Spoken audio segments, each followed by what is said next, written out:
everyone. So I just wanted to talk to you guys today a little about what I feel are the top 5 common misconceptions or mistakes that people have about natural hair, especially those of us, or those us. I transitioned a long time ago. But for those that are transitioning, you know, they have a lot of misconceptions about what to expect when they're transitioning, when they're ready to do a big chop. And I just wanted to clarify a couple of those things in terms of what I went through. You can always click here to see my hair journey, but I have been natural since I was a baby, and then I permed it when I was 16, and yeah, it's a big mess. But I just wanted to clear up some of those misconceptions. So let's get started. Number five would be that when people start to transition or go natural, they think that it's going to be easy. They think that, oh, it's because it's their natural hair or it's the hair that's growing out of their scalp, it's going to be easy. I kid you not that it won't be easy. Those two textures, the relaxed texture and the natural texture that you were born with, they're going to be competing and combating against each other. So your natural hair is going to be like, okay, I'm going into this, I'm going to tangle today, I'm going to get all, you know, messed up in the middle and stuff like that. Yeah, and then your relaxed ends are going to be like, I'm just going to break off and I'm going to go away. And then she's going to be, no. It's going to be difficult in terms of what you're ready for, in terms of what you're willing to put in terms of the work as it relates to maintaining those two textures. And even when you decide to do the big chop, it's still going to be a lot of work in terms of just getting your hair to do what you want it to do, because those of us that are natural or have been natural for a long time know that your hair does what it wants. Even you could slap as much gel on it as you want. If it wants to haul up, curl up, shrinkage, it's gonna do what it wants. So you have to basically train your hair to do the things that you want it to do. So that's where the work comes in. So it's gonna be a little bit harder.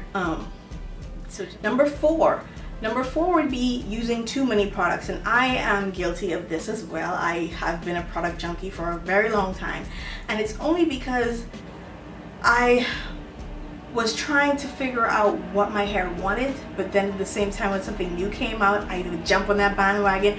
I would encourage you not to. Just find the things that your hair likes and what your hair enjoys. If you see your hair responding to, let's say, coconut oil, keep using the coconut oil. If you see your hair responding to jojoba oil, keep using the jojoba oil. If your hair responds negatively in terms of, let's say, gels or a certain spritz or a certain leave-in conditioner, then don't bother with it, because your hair is going to tell you if it likes it or not. So just know that you don't have to be a product junkie in order to help your process of being natural or transitioning into being natural. Number 3, I would say, is over manipulation. If you decide you're going to comb your hair today, you're going to brush it tomorrow, you're going to take it on a 2-strand trips the day after that, no. Your hair likes to be not over manipulated. If you're going to do twists today, leave those twists in for maybe a good week, 5 days, 3 days, whatever. Just don't bother with the hair constantly. You know what I mean? Like these twists in my hair today, these are about 5 days old. They were twists. I just unraveled them. They're untwists.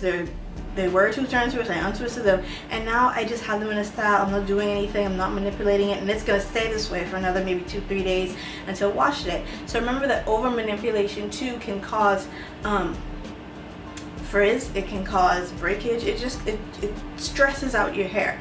I cannot preach this enough, but I tell people, just leave your hair alone.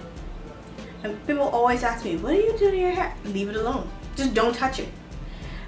I have found that this works for me. When I leave my hair alone, it does wonderfully. It grows, it doesn't tangle as much. Just leave it alone. If you put it in a style, leave it in that style for a couple of days and then go back to it and do something else that's not too harsh or too brash out there. Just leave it alone. Don't touch it. Stop touching your hair. So try not to over manipulate your hair into different styles, constantly, you know, flat ironing or things like that, constantly blow drying.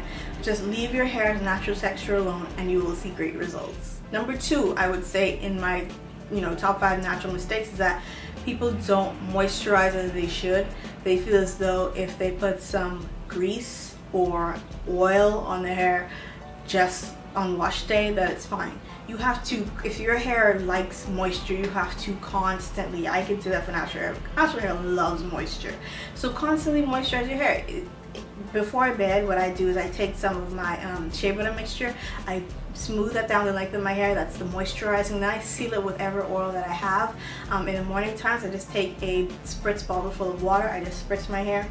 Call it a day, out the door. It's so simple to just constantly keep your hair moisturized. Just as you drink water, you should moisturize your hair. And you should be drinking a lot of water. And the number one common natural hair mistake, I would say, is that people set these high expectations once they do their big job. High expectations in that they feel as though if they see somebody else with a texture, that's how their texture is going to be and behave. Or if they see that they have certain waves in one portion of their hair, that their entire head is going to be that texture. I kid you not that it's not going to be that way. I have about 4 to 5 different textures in my hair. The front is more like a softer, wavy kind of curl. On the sides, it's a little bit more straight. And then the middle is straight up Afro kink. I kid you not. My comb does this a lot of times, and it's not my fault. It's just that your entire heritage and your bloodline, in my opinion, is in your hair. You can see that coming out of your hair. So if you're going to big chop, please don't have these high expectations that your hair is gonna, 1, do what you want it to do, 2, be this soft, ultra lush texture that you think that you've seen other people have and that you love. Just learn to embrace your own texture and just set your expectations in that this is your hair and you're going to love it for what it is. Okay, you guys, that's it. Those are my top 5 mistakes that I feel people that are transitioning or have just gone natural, the mistakes that they make. And I will talk to you guys in another video really soon. Bye.